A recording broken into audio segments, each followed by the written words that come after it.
洪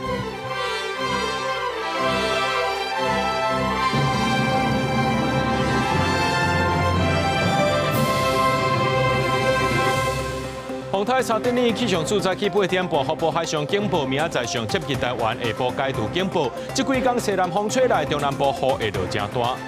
年冰里和中国西藏相接的山区里来发生冰川做大水，水崩山，要到1300人失踪，一半是外国游客。目前尚无有270人过往。日本伊伫咧南北人数优势之下，三读通过强化国防自主开无人载具产业发展条例，来年一期，逐年变400亿，总额2400亿为原则。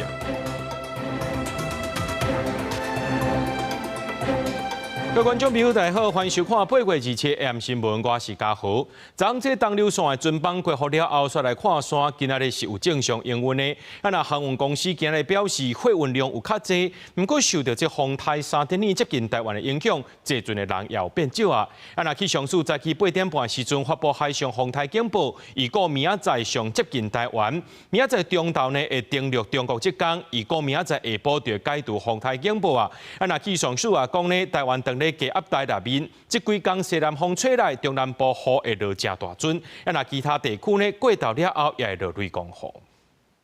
江苏台湾将拓宽货物送进船都可以也进入船舱，连续几天因为天气甲船只扩大影响的东港来往小琉球航线，日期总算恢复正常营运。全风台沙丁尼比进前有车路线北移，对这航线影响较低。不过业者表示，客运量至少受影响。货运会比较多，那客人比较少一点，因为他们也预期说会有一个台风，所以订票的人就少一点嘛。中度风台沙丁尼气象处伫27早起8点半发布海上风台警报了后，继续向西南西转西沙丁东有高级别下晡风台中心，下到马祖北平伫中国大陆陆地，部分半径缩小，为了减少对马祖发布陆上风台警报机会无大，暗过雨豆豆增加，有可能出现局部大雨。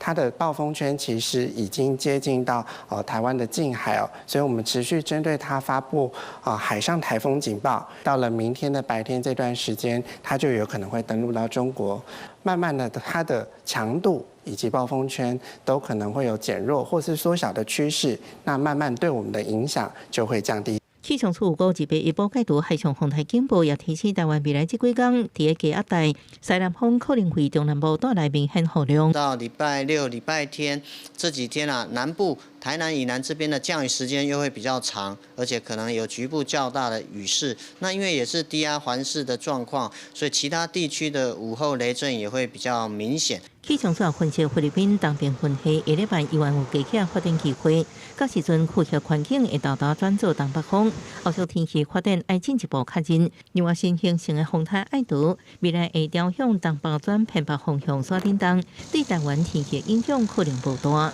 记者综合报道。南部天气无介稳定，这高雄甲线台23别分溪附近的车路，这山架放落来造成交通断站。公路局是挖道的时阵才来拍通。讲到这插山大路含产料的这高14线呢，拢有放几如10公尺长，到工处遥管制，敢若开放单线通行。讲到这大厦的中准溪沟爆花，也是有一边呢是要放要100米遐尼长，深度也超过一个人悬。目前先来封路，避免意外发生。对空中看落去，4颗连灯拢是几远的大厦中准溪沟爆花，有一边已经拆落，地基流失，规路边阿妈土崩了了，边仔左远的网线嘛都规排。民众讲，这条爆花路2、5码堪哩大水冲过，放100公尺长，深度超过1人悬。对了，农民顺行走失，真侪居民甲囡仔上下课嘛拢会惊遮。即摆路崩安尼，若无紧来处理，当时要出代志，实在恶暗算。这站嘛是有放过，这是2、3年前放过啊，搁顶做，所以说这台规抓总做啦。你做一节一节的，这放这节放迄节，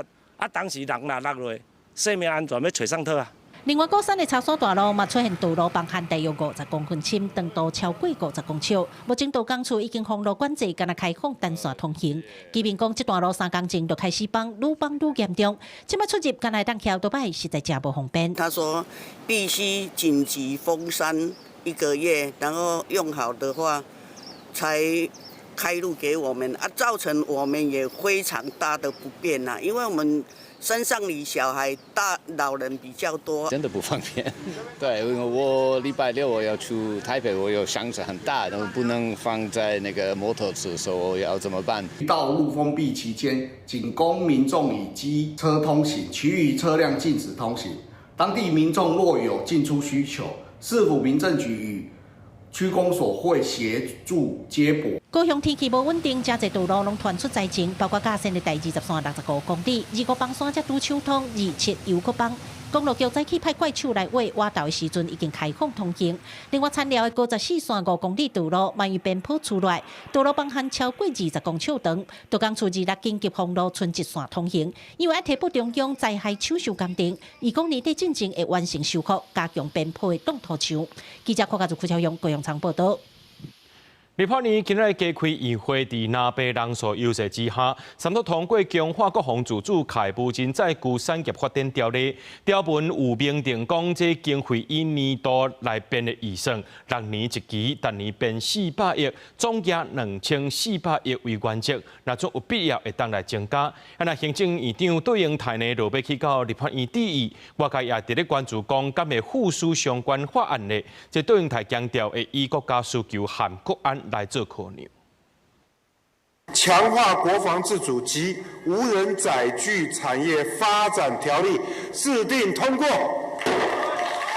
在休会进前，立法议会27是处理无人机条例，在野党是凭人数的优势。经过表决是通过国民党团的版本，三读的条文是明定需要的经费以年度预算来编列，以6年做一期，逐年编400亿，拢总2400亿做原则，必要的时阵会当增编。我们要支持能够做到非红供应链，能够有一定程度的资安以及稳定发展的优良厂商，才能够加入这样的一个无人机国家队。我们觉得要设置产业发展的战略的特别的委员会，不管你是军用、商用的这样子的一个策略发展，避免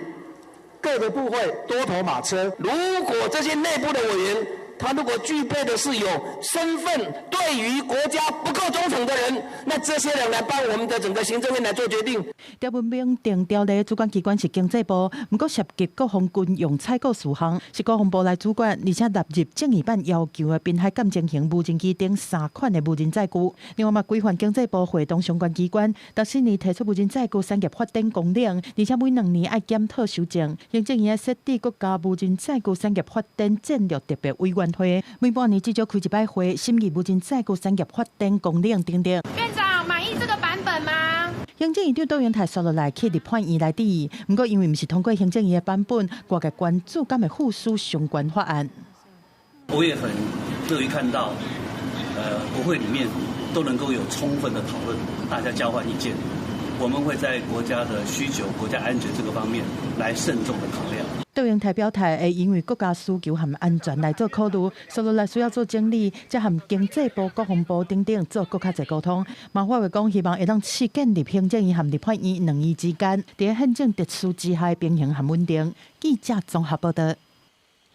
立法院今日加开议会，除了无人机条例3读以外，本地南北今日想要通过公道法修法，一张票会当转几落案。不过立法院长韩国瑜主持协商了后，决定无要处理公道法修法。我来这边苦等了2个小时，我希望结果是好的，就像台风来的时候天气变化莫测一样。国民党立法院党团总调鲍坤基表示，为了要让中选会挺好来适应和准备时间，定伫明年施行。今年9合1大选无要做。那民众党团的总调陈清良强调，党团版本要求中选会会当甲公投呢，这个是会使印伫咧同一张选票，唔是用较强烈的应该，是让这中选会有存续的空间。讲到最近呢，这中国宣布新增加79间台湾业者成功注册，会当甲这文旦卖去中国。那这79间拢是伫咧花莲引起关注。外界也伫咧积极讲，就是鲍坤基和中国关系较好，才会当通过认证的。那花莲县政府表示讲，因为花莲的文旦油符合中国的检疫标准，才会当摕到订单。尤华龙真辛苦伫咧花莲水尾河江山区采收，随望离中秋过一段时间。不过今年的收成预估会袂歹，唯一烦恼的就是卖袂掉。希望是有可以给我们外销啊，自己栽培的没有很多啦，然后大盘商有的来说的。价钱没有很理想啦。为了帮助尤华龙找出路，花莲县政府过去就把甲文旦卖去中国，不过伫咧2022年8月的时阵，中国就用白骨精甲农药超过标准做理由，暂停台湾柑仔类的水果卖去中国。今年佮再次开放，独敢若互花莲来进口，恐惊有通奸的争议。销往中国，我想这个对农民是多一个通路，多一份选择。不过要再次强调，好的通路我们当然能够接受。那不过，对于中国来说，这个片面的阻挡，跟阻止，那对台湾农民是一个更大的伤害。水尾乡农会是表示，花莲今年文旦柚预估总产量大概有3000万袋斤，过去销去中国大概有900多吨，5万会当甲尤华龙斗3工，甲文旦卖掉，这是重要的代志。我们就是看到台东市家的一个部分呢，有获得了相关的检疫的规范，那所以我们跟其他地方政府来做一个学习，把一个检疫规范能够建立起来。那其实各个地方政府如果想要让它的文旦可以出口的话，那也欢迎来跟我们可以来做相关的交流，我们都可以来做分享。资料的提送，我们从113年开始，也是从委员办公室那边来帮我们做相关的一个提交跟沟通。黄监署就表示，花莲文旦柚先怎会当通过中国的检疫？中国官方一直拢无说明。也若即摆中国敢若开放花莲进口，是毋是有政治因素，无法度做伤济推测？希望中国官方会当公开资讯。记者综合报道。又过这少年人乌白变啊！这连锁的寿司店寿司郎有网友播影片，讲这个员工穿制服拍入去时尚大内面，伫遐变高人，网络顶头引起真侪批评，认为讲这是安会出问题。那店家也发出声明来回释咧，强调这是晚半的时尚设备，唔是出产的系统，而且拢有进行全面的消毒。那台北市卫生局去稽查了后，发现讲这是品作业场地有一寡卫生的欠点，要求因限期改善。国民党这10个人去入进的时尚大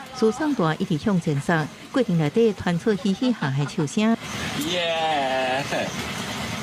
看到镜头10个人个双手比耶，一直到时尚大上尾，因为上过下爱靠其他同事后来才离开。这段影片上传到个人社群限时动态了后，画面被转传到网络，引起网友强烈质疑，这种行为不可取，甚至质疑食品安全。他在里面玩，然后也会有一些危险性的状况产生。如果是送食物的话，那可能就真的就是会担心食安问题。影片一直在网络滚架，业者回释的声明回应员工在关店清洁作业期间禁止参盘回收人拍影片，参盘回收人甲供应餐点专用人是无共款的作业系统，无直接接触，已经针对相关设备进行清洁消毒甲卫生确认。台北市卫生局去检查了，发现食品作业场所有冰箱实在无合理，涂骹无清气等卫生问题，已经要求限期改善。及其复查如仍不符合规定，依违反商法第8条及第44条，处6万到2亿元罚锾。过去受测人家一个证据，多了有2013年日本学生自公共导游干那事件，2014年在台湾也发生人客将槟榔通无放伫导游池啊，2015年甚至有囡仔用池作弄回转台顶的事实，即马佫发生员工拍伫餐盘回收链的事件。如果说你在餐盘回收链那边玩，就担心说污染到那个环境。然后会让我们的餐盘回收，因为那个可能更多容易有一些微生物，所以说最后你有经过清洗，也担心说这样还是可能会增加食物中毒风险。为避免食物中毒风险，专家呼吁这种开放式送餐的业者，要加强对员工甲人客机动提悬食安品质。记者综合报道。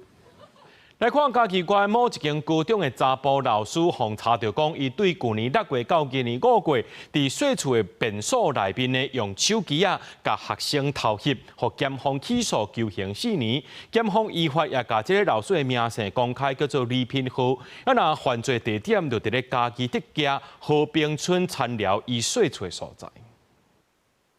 伸手机向伊私藏手机的地点，这个查甫人伫嘉义县一间高中的驾车，公指控涉嫌偷翕真侪人伫便所的影像，检警侦办了2次侦结，认定伊涉犯儿童和少年性剥削防制条例、妨害秘密等罪，请法院将当量刑，具体求刑4年。被告在厕所内先架设手机偷拍，时间长达1年，造成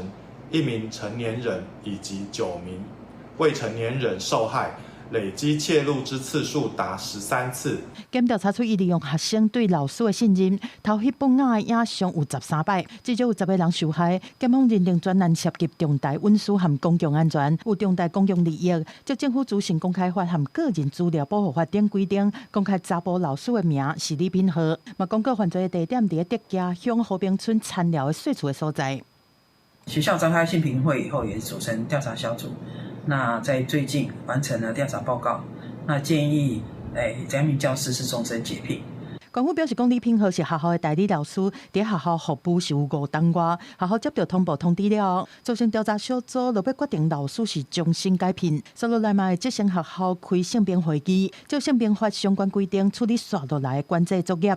记者综合报道。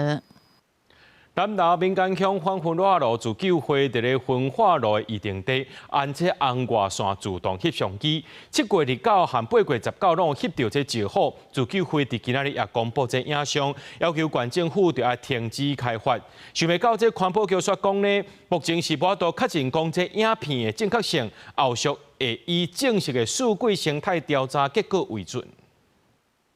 企业工作组保护产生农民。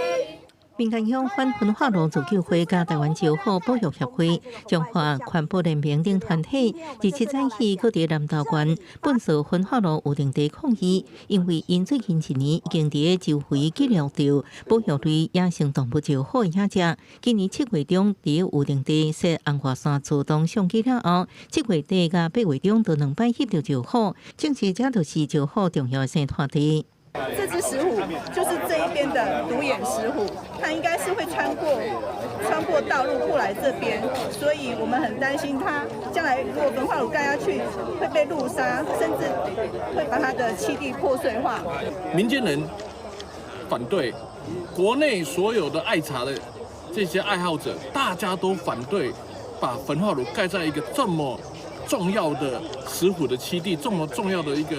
这个农特区。自救会认为，野生动物保育法有不得骚扰野生动物等规定，县府应该正视照好宪章所代表的法律责任，要求马上停止相关开发。按过南投县环保局回应，无法度确认信息的正确性，会用正式生态调查为准。没有办法依照这个片面的资讯来做停工的工作。好，那我们也依照环评承诺的部分，我们就开始会执行地质钻探，还有地下水监测以及后续生态的调查。那我们会依照正式生态调查的结果来进行后续的工作。环保局表示，目前有定地进行地质调查、地下水检测，完成地质侦探了后，搁进行数据生态调查。那调查开始发现就好，会采取回避、缩小、减轻甲补偿等方式，降低分化厂开发对就好造成的影响。记者综合报道。台北市要推动这无粉城市，不过进前公馆商圈有设金属的河南食粉区，煞互人批评讲去遐食一粉袂输红馆共款。想袂到呢，昨下晡就已经甲这河南拆掉了。机关就伫遐积极讲开钱做，搁爱开钱拆。台北市长蒋万安表示，推动这无粉城市的过程，若准做了无好势所在，随时会当改善。工作人员无用到食粉区的栅栏拆掉，台北市公馆商圈采金属的栅栏食粉区引起讨论。2日下晡已经拆掉。台北市议会公务委员会27早起去视察树梨式的食粉区、甲虎鸭式的食粉区，嘛关心相关的建地甲拆除的费用。整个设置像这样的绿荫的设置多少钱？我们这一组绿篱是这样子一组，大概20万。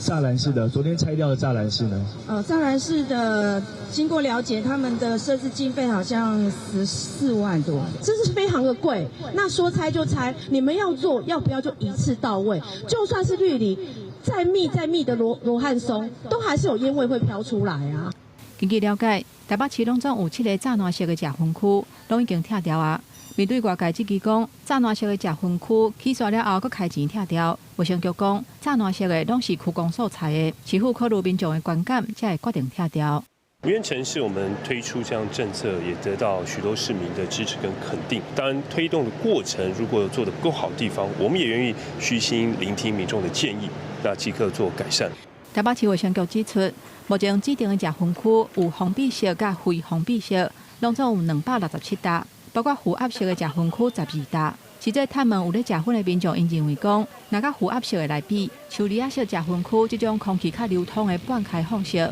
比较会较好。不过，无食薰的民众是认为讲，非封闭式的食薰区并无实际会当阻挡分泌的效果。负压式的就是它二手烟味很重，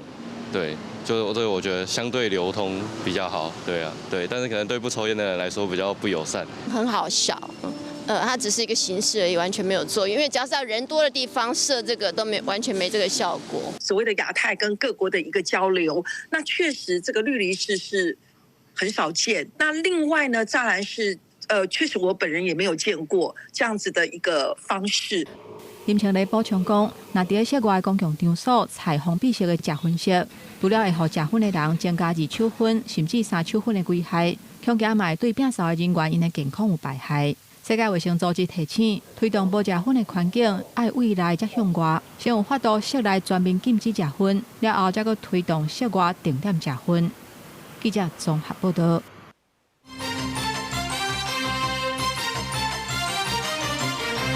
大考过就这年平里含中国西藏小接的喜马拉雅山的山区，这2日发生冰川造大水含水崩山。年平里含西藏这2大呢，被到1300人失踪，其中上无有700人是来自20外国家的外国人，目前上无有270人过往，这死亡人数恐惊会搁再增加。那年平里含中国拢出动官方救援，派直升机找找失踪者。另外一方面呢，也空投物资。不过，这个水头所出现一个崩山潭，中国就警告讲，随时拢可能会崩落来。多位头条人在火刑分被救出来，的人规身拢是落个模样。而咱喜马拉雅山脉中二边境山区，包括大规模头条楼甲山内造大水，分析显示，在迄可能甲拉斯瓦山区冰川冰体甲咸礁崩落有关系。大量冰甲头条崩落了后，塌地弧度，将做真大山水冲落来。监视器记录崩山的过程显示，西藏吉隆口岸出现真侪走的人，伫道边甩起庆祝乌烟，了后乌色山水甲土石摄落来，大楼车甲人群一年半拢被吞掉。另外一个角度会翕到大楼甲人，互真大的土石冲走的危险画面。有人徛伫树仔顶，兴奋捡回一命，毋过真侪人根本未负逃生。伫现场的幸存者也拢心惊惊。बुरी पूरी आलू क्या आज तो घर को छः में पूरी है बुरी पूरी आलू हम जे छदा बहदा बहदा 4-5 घंटा बजी तो रात गर्मी तो हम तो संबंध सब रहा पानी क्या हिल हिल छाप दियो大量冰岩石甲头石正做大水，规在海起点沿伦敦河向下骹冲，行政冲拉苏华正伫边境口岸出去冲向波特克西河甲翠苏里河沿岸庄仔甲市镇，厝道路电力基础设施拢遭到严重损毁。面对大规模灾情，伊波出动5000名军警，为着防投石诉求，当时空投物资予受困居民。两个方面也派出大量军方人力加入救援。吉隆口岸是中国甲尼泊尔之间的重要陆路中心，也是两地货物运输、旅游甲人员来往的重要通道。目前都是西藏新山、冈仁波齐峰调性甲北喜马拉雅山的大会。失联名单内底有大量外籍游客，美国甲联合国已经派人协助，因为吉隆地区顶悬以往有一个崩山河有崩塌的风险，恐惊阁引起大水。中年两国咧甲时间比赛，全力找找失踪的人，也要防止下一波的大水。公司新闻张淑芬报道。尼平米含中国的边界，这冰川做大水，引起水崩山。美国的 CNN 含路透社报道指出，讲当地官员是认为2日早起有地动所引起的，不过有专家是讲呢，因为这气候暖化造成冰川扬起，搁再加上地动，才会造成严重灾情。根据外国媒体报道，灾害发生迄天早起8点半左右，美国地质调查局测到中国甲尼平里的界界发生规模4.4的地动。伫这个时间点，有大量的冰岩开始崩落来，所以有尼平里的官员认为讲，地动是引起这个灾情的原因。不过，美国地质调查局的专家了后就回回讲，苏当时伫咧下的并不是地动，是冰岩崩落来本身造成地壳的震动，而且规模差不多是5.2的地动，比原底估计还佫较大。根据专家的推测，中国甲尼泊尔甲界冷冻力量峰附近冰河崩落，带来大量的冰甲甲岩石，顺山架规个劈落来7,000英尺。这个含水量真悬的土石，呛落下骹的伦德河，而且沿路造成大量的破坏。伫即个灾情真严重的吉隆口岸，真侪岸边的人家厝甲车，拢规个冲海去，而且有侪人死亡甲失踪。这种重大天然灾害对尼泊尔来讲并无青分。过去10多年来，都有几啊届无共原因的灾情，亲像2014年，因为崩山造成松科西河形成崩山湖，有甲1个月的时间，水位拢会维持警戒。过当年，佫发生7.8大地震，加上崩石、崩山、甲土石流，造成大量的伤亡。也若去年是落大水雨，溪水规个涨起来，甲界的桥甲水力发电厂是严重受损断。不过，这一届出代志进前并无落大水雨。专家为卫星的相片，知影这一届灾区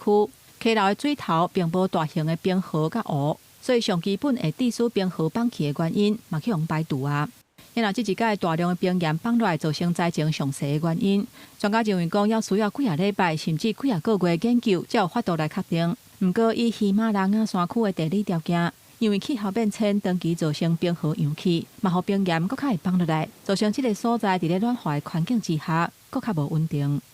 公司新闻，徐家人编译。做人工智慧晶片的大公司辉达公布顶一季的财报，因财务长预估讲，明年营收成长70%，带动台股盘中冲到46000点。不过最后呢是起142点，收在咧45975点。专家分析讲，认为台股这款起起落落的情形，就要等到9月，这美国联准会的联邦公开市场委员会结束了后，才会变较稳定。美国4大指数收盘有起有落，不过人工智慧晶片大厂辉达公布的财报甲预估，确实互市场目睭拢紧起来。毋若财报超过按算的，辉达财务长克瑞斯预估，明年的营收会增加70%。不过拜四亚股走势有起有落，韩股收盘起104点，收伫6912点；日股落130点，66000点只有5条。台股收盘落破46000点，收伫45975点。起142点。昨天 NVIDIA 的一个财报跟展望来讲，其实是不错啦。那虽然说毛利率来讲的话，会受到记忆体跟零组件涨价影响，会有一些压力咯。不过整体来看，其实还是正向偏多。专家分析，拜四类股的表现，半导体业的大公司宽达股台积电由红翻黑，收伫2410块，落5块。AI 供应链的大立光开盘无偌久就随起定，定伫6915块，起625块。其他传统产业甲航运类股表现是相对较弱势，不过最近台股的成交量持续减少，加权指数来回有限，当时才会当结束盘整的局势。FED 采取口头鹰派的一个言论，但是实际升息的一个动作应该是不会发生。如果再进一步升息的话，美债殖利率会更往上攀升。那这样的话呢，对于美国政府来说，这个反而又会制造出另外一个更烫手的山芋。从7月份以来，台股无啥咧大起落，不过顶半年台股是起一个真惊人，嘛互金矿业伫证券有获利，大大成长410%。不过未来要是要继续关注市场环境的变化。美国联准会适度按兵不动，利率维持在3.5% 至3.75% 期间，为不排除年底前升息的可能。金矿业表示，伊用 AI、半导体甲全球供应链调整的趋势。会强化企业金融、甲行政业务的布局，协助台商伫海外设点、甲全球资金的调度。记者综合报道。AI 发展也带动台湾半导体甲自信产业快速成长。大总统也提出普发1万块的政策，不过劳工团体认为讲，这根本无法度解决到薪水伤过低的问题。今仔日就召开记者会，表示要串联各工会团体发动罢工投票，要透过合法的方式摕到罢工权，替劳工争取加薪，压悬劳体薪资雇主的提交率。全国大家兴，劳退15%，劳退15%。劳工团体大声发出诉求，要争取更较好的退休保障。顶一日，罗总统提出普发1万的政策，劳团认为这袂当对根本解决加薪的问题。亲像阿萨希工会就指出，因员工的底薪旧年来是停伫24000至27000，就要考过各种津贴才叫会过上加工资。为了要争取加薪，已经发动罢工投票第4天，投票率有超过70%，拍算依法提到罢工权来要求企业有趁钱应当要甲员工共同分享成果。公司提出了一个做法，竟是将我们原本的在年终的发放奖金挪移2个月平均并入我们的底薪里面，并以宣称爱学区的员工底薪已经达到3万元以这种方式来欺骗我们所有的员工除了加薪，还有退休金不足的问题。劳团要求政府要加悬劳退薪资雇主提交率，嘛批评政府和企业直直引进加薪的移工，连带台湾劳工的薪水嘛救袂起来。因这个政府独立自封，要求政府根据就业服务法停止企业引进移工，必须依据就业服务法，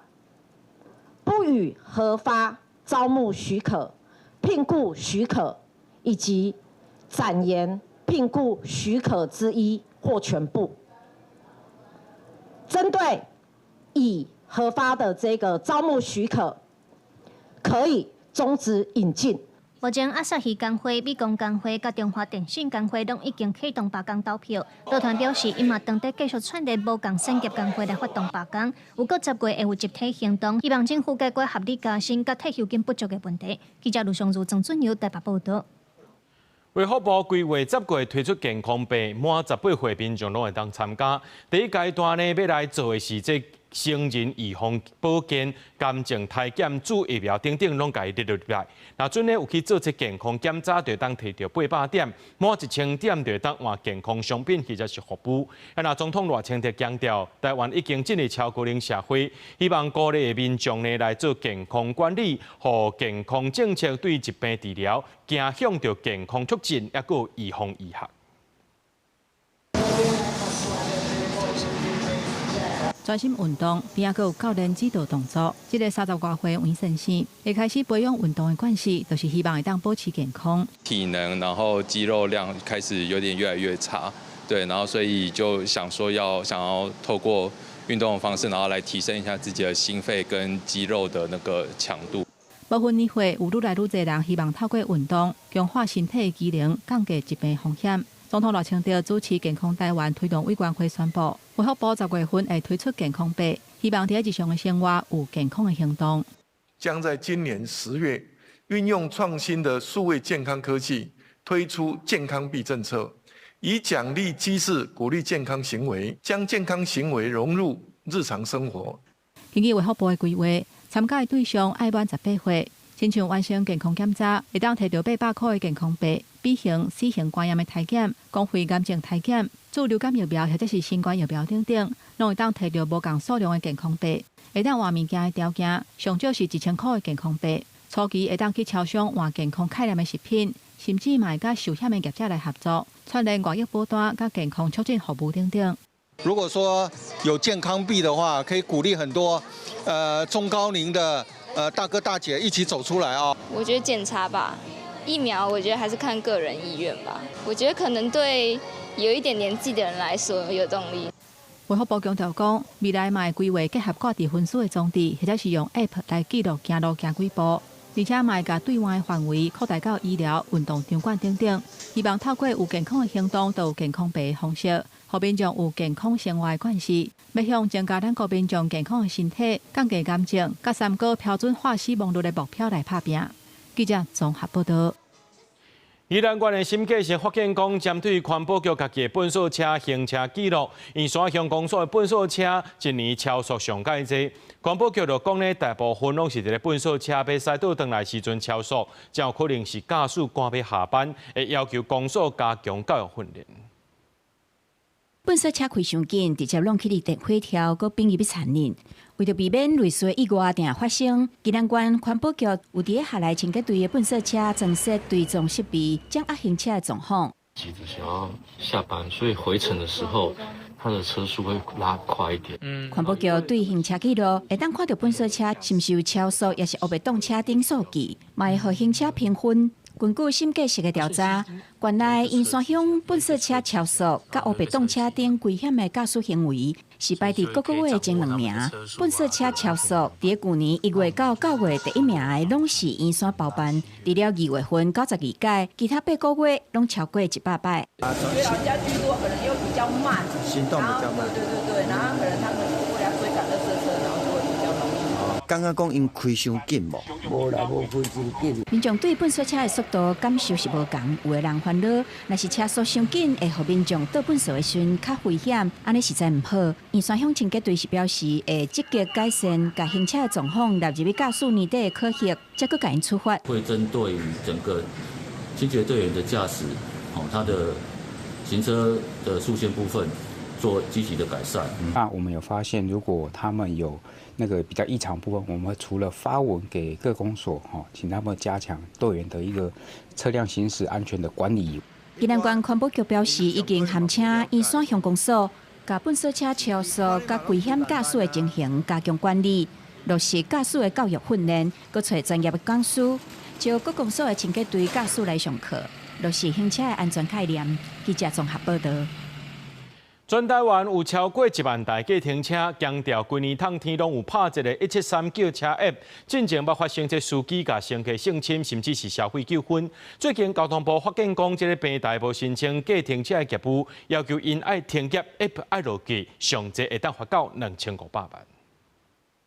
搭计程车也可以享受7折优待耶！今条拍者注重做回省钱的173叫计程车 App， 平台优惠真济，司机也袂好抽25%，乘客甲司机拢真娱乐，使用者是直直增加。是计程车司机推荐的，他就说这个叫车比较快，然后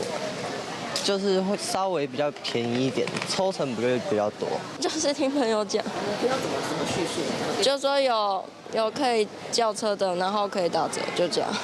不过去年新北市三重埔一位女性透过平台叫车，伊指控何运将性侵，向起诉反映，双方因讲无权力处理。了后，伊报案，反映审理了后判这4年的司机8年的刑期。随后，新北市交通局也渐渐接到用这个平台叫车发生疑事威胁乘客，也是其他的消费争议事件。今年年中已经发文要求各车队约束会员司机，唔通跟这个平台合作，不可以在车内的或是车外张贴或刊登相关的广告。如果有这样情形，我们也会依公路法来做相关的查处。有掌握到说，因为它这个平台它是属于境外的平台，那我们要去做相关的开发，相对也比较不容易，所以我们才会函给中央说，请中央协助。台北市公共运输处表示，查到173叫计程车平台，并无符核准经营计程车客运服务业。双方也拢伫6月就发文予交通部、经济部等等的相关单位。交通部证实已经请经济部就违反公司法的部分交予检调机关调查，也发文予 App 的系统商要求把 App 退落来，不过27以外会使下载。8月14号的时候已经有发文请系统商那边协助下架，外商可能会有一些审核程序。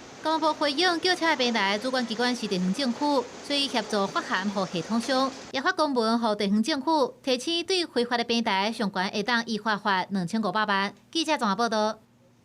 讲到即届屏东呢，或者大水雨霜等加真严重，为着要协助居民恢复，屏东县政府启动在后补助，包含徛街营业场所若阵有淹超过50公分的，中央甲地方补助，搁再加上电器的，上悬有45000的补助金。由村长来提醒民众，爱甲这饮水影像保留起来，若阵收到公文，就会当赶紧去申请啊。经过几6天，村民总算是会当骑车出门。前几天连续的大水雨，造成屏东新园港西水淹超过口肚，较低的所在甚至要到腰部。积水严重的东港东新里、内关地里，含嘉东的文洪村，经过2天的摒扫，整理到一段落。为了协助居民恢复厝内，屏东县政府启动灾后的补助，除了骑街厝，若有电器车辆浸着水的，拢会当申请补助，时间到9月底。安尼比这个较悬，若内面有淹水入去的吼，爱翕相开。要。啊有准备，各看会当签的公所啦，有叫报送啦，我看有人去签无啦。屏东县政府针对灾情，徛过营业场所饮水超过50公分，中央提供2万慰问金，县府佮补助15000，若有家电浸到水歹去，符合30公分以上的条件，政府针对电器慰问佮补1万，也就是讲上悬会当补助4万5。另外饮水无到50公分的，县府提供1万块。那如果是50公分以下有淹水事实，那县府会专案补助1万元，县府会全面的来协助民众、受灾民众复原家园。县府提醒水灾补助的期限到9月30，民众申请要注意时间。过来村里长拢有放送给居民，要甲前2天啊饮水的影像保留好，等公文一入来就会当提出申请。记者柯明哲屏东报道。台南的市定，台南的国定古迹大东城门2时发生壁倒，有一寡所在放落来，加载是无人伤亡。工程人员已经伫咧现场用这太空包固定啊，防止变更较严重。文化局目前是继续伫监测，也会甲这极端气候考虑入去修复的设计。一包一包黑色的太空包贴在城楼边啊，这是台南市国定古迹大东门城北边壁倒。2时透早有部分建筑向放弃，就惊城楼会继续放。工人即摆冷雨棚，赶紧放太空包，进行临时性的防护。目前敢会当成医师现况，爱等较好天才通全面处理。因为雨水渗入墙体，造成我们腹部的土壤产生松软，所以强大的水压力跟土压力的一个压迫之下，让挡土墙没有办法承受而突然的一个崩解。百年古迹哪会雄雄安尼生？文资局前几天和专家来勘查，讲这壁倒由无共材料贴做会做的，早期修复虽然保留原材料复旧的原则，不过这整个家棚真高涉水，加上连续的大水雨，造成内面的水土压力增加，也站袂牢。其实大东门在1955年嘛捌因为风雨放弃，到尾1975年中建，正做即阵的景观，有文书工作者有建议会当改替。地下做地下空间，做艺文空间，做地下通道，和边仔农粮署合作，迄个市民会当透过这个通道，你到东门城迄个公园内底，免受交通车辆的影响。而且迄个所在嘛，当做个介绍台南市的城的发展，介绍台南市东区这糖发展的故事。即摆极端气候常在咧发生，古迹要安怎防灾，嘛是真大考验。文化局已经委托土木技术工会，逐工针对外拆甲刷围做监测，未来的修复工程，因除了会照灾后调查甲文资法的规定来补强，因讲嘛会甲极端气候因素考虑入去，好好提升古迹的防护。记者苏台南采访报道。旧历7月，常常拢伫咧普渡，南浦的大部分拢是先民，也就是过往的人。即卖也有人将这份心意延续到动物。嘉义市城隍庙专工去到嘉义市的动物保护教育园区，甲无人领养的流浪动物亡灵呢，接到城隍庙普渡，希望会当替这流浪动物祈福，也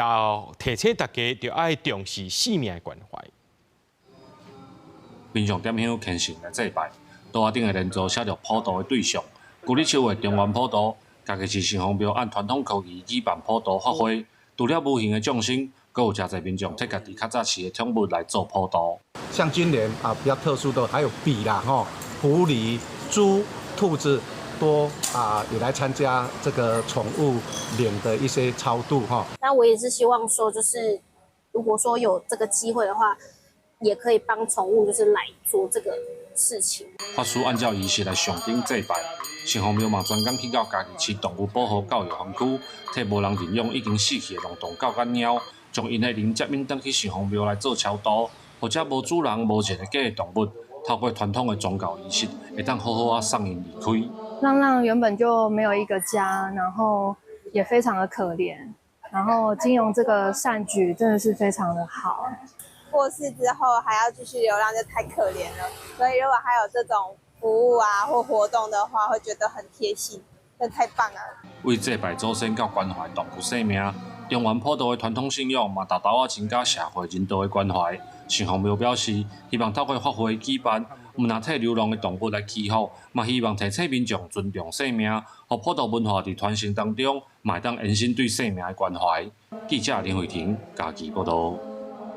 最近有剧团推出台语的舞台剧《蓝豆》，以失智症和中照议题做题材，希望透过这出戏会当和观众做伙来重新思考这失智症家庭的困境，也有重建。剧团表示，今年的演出会有阿公甲阿嬷两种版本，希望招观众用无同性别的角度去思考家庭的关系，做伙来了解时代的心声。有一天反省。 我连我家己是啥，我拢唔知影。甲失智症的状况，比如做一个破空的水桶，记忆对时间一点一滴流逝。这是第4人称表演型的舞台剧《蓝豆》。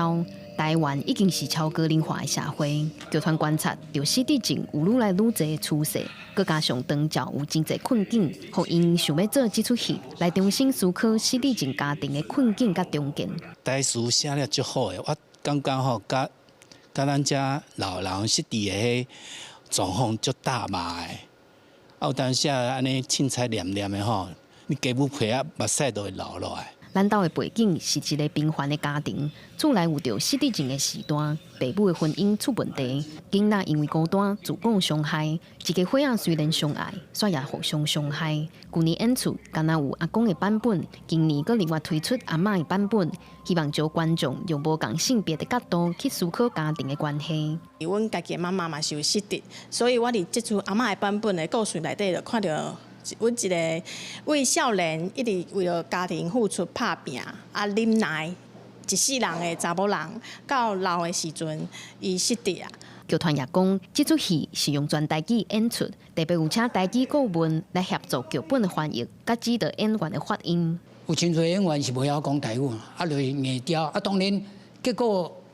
无可能大家满意啦，吼。毋过我就是讲，这就是咱推动台语的决心啦。 蓝豆这出戏对8月29开始着小弟台北、彰化甲桃园拢有演出。剧团希望把这出戏献给每一个捌伫家庭关系当中受过伤、渴望得到理解的人，也期待透过台语演出，让少年观众了解时代的心声。记者季玉琪、林朴凯台北报道。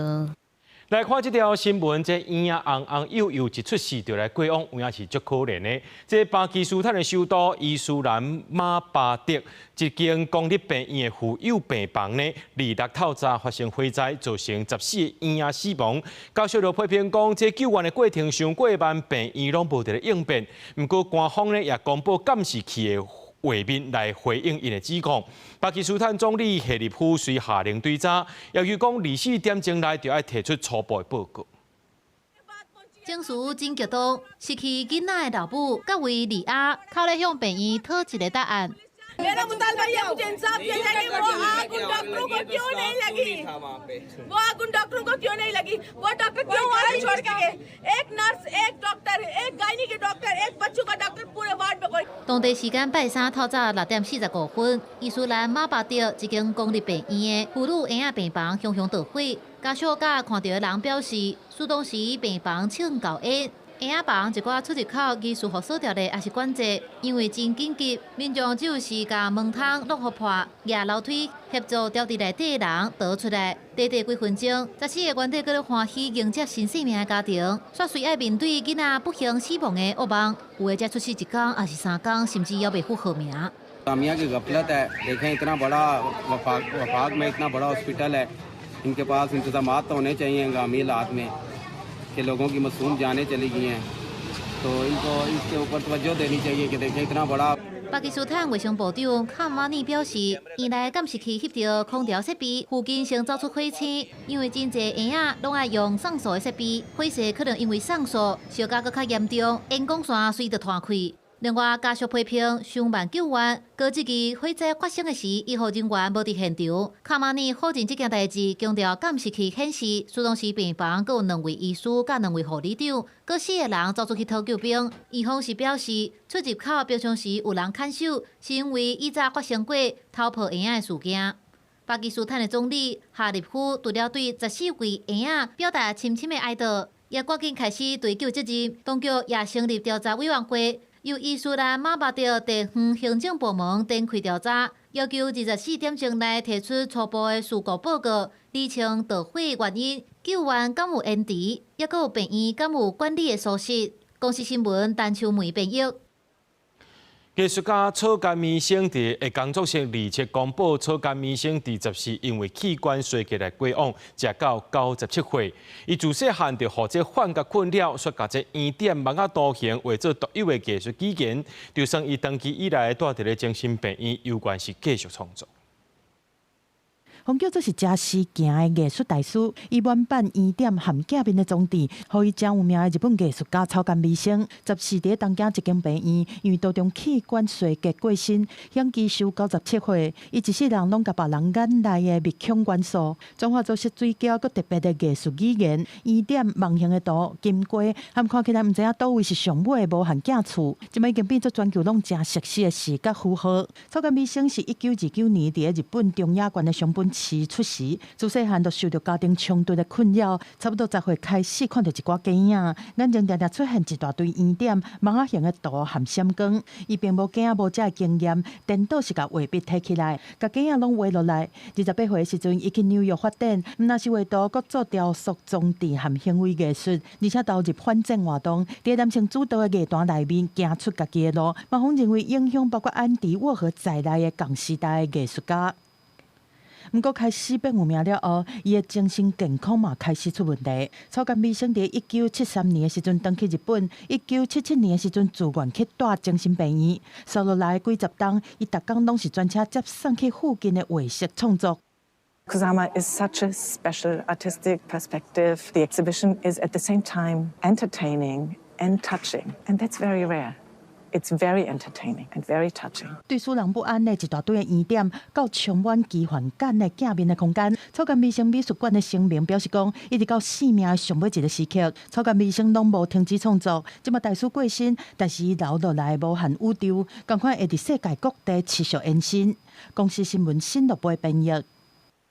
美国司法部和 FBI 联邦调查局伫咧当地时间2日公布查扣2个中国海客平台，讲这个平台拢是中国政府伫背后介支持。对2018年开始呢，就去攻击美国和全球的政府机构，包含太空总署 NASA， 还有联邦准备理事会 FED， 甚至是参议院。参美国司法部的官网会当看到当地日公布的文件内面有查扣2个中国政府支持的海客组织的消息，一大堆文字写明这海客平台用用来攻击美国关键基础设施。The Justice Department and FBI announced court-authorized domain seizures today to deny malicious cyber actors access to two complementary hacking platforms known as QScan and QT Router, used to target U.S. critical infrastructure and other sensitive networks.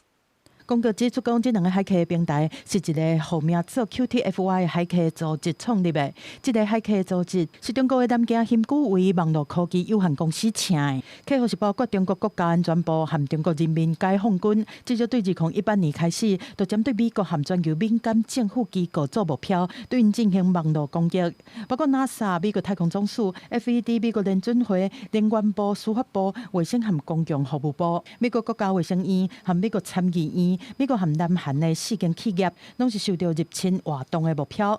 对这，美国司法部长布兰奇表示讲，会制止而且起诉这攻击美国关键基础设施的海客组织，尽全力来保障美国人民的安全，而且用一切手段拢会履行这个承诺。这摆的行动是为了要打击中国支持的无差别海客活动，展开的系列行动内面上新的措施。公司新闻单时同编译。咱做伙来看明仔载天气。